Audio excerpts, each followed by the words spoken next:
Hello everyone, চলে এলাম ইলিশ মাছ নিয়ে। এই বর্ষায় প্রচণ্ড পরিমাণে ইলিশ মাছ উঠছে, তাই ভাবলাম একটু ইলিশ ভাপা করব। তো দেখো 3 পিস ইলিশ মাছ আমি হালকা করে লবণ হলুদ দিয়ে এপিট ওপিট করে ভেজে নেব। আর দেখতেই পারলে মিক্সিতে দিয়ে দিয়েছি অল্প জিরে, পোস্ত, সর্ষে, সাদা সর্ষে আর কালো সর্ষে দুটোই দিয়েছি, আর 2 পিস কাঁচা লঙ্কা। তো দেখো এখন হালকা করে একটু ভেজে নিচ্ছি, খুব বেশি ভাজবো না, একদম এপিট ওপিট করে ভেজে তুলে নিয়েছি। মিক্সিটা আমার করা হয়ে গেছে, এখন ওই তেলের মধ্যেই দিয়ে দেবো কালো জিরে আর একটা আস্ত লঙ্কা।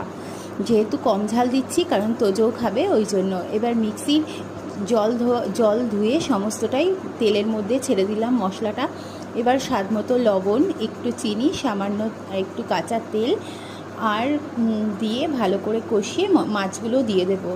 আমি এখানে করছি এভাবে ভাপা, কাঁচা ভাপাও করতে পারতাম, বাট কাঁচা ভাপার থেকে এভাবে ভাপা আমার বেশ ভালো লাগে। আরও কয়েকটা কাঁচা লঙ্কা, একটু লবণ আর সামান্য কাঁচা তেল দিয়ে দেখো ঢাকা চাপা দিয়ে রেখে দিয়েছি। সিম করে করেছিলাম। একদম রেডি হয়ে গেছে আমার ইলিশ মাছ ভাপা। তো এভাবে একবার ট্রাই করে দেখতে পারো, দারুণ কিন্তু টেস্ট হয়। আর আমার তো বেশ ভালো লেগেছে। কেমন হয়েছে রান্নাটা তোমরা অবশ্যই জানিও।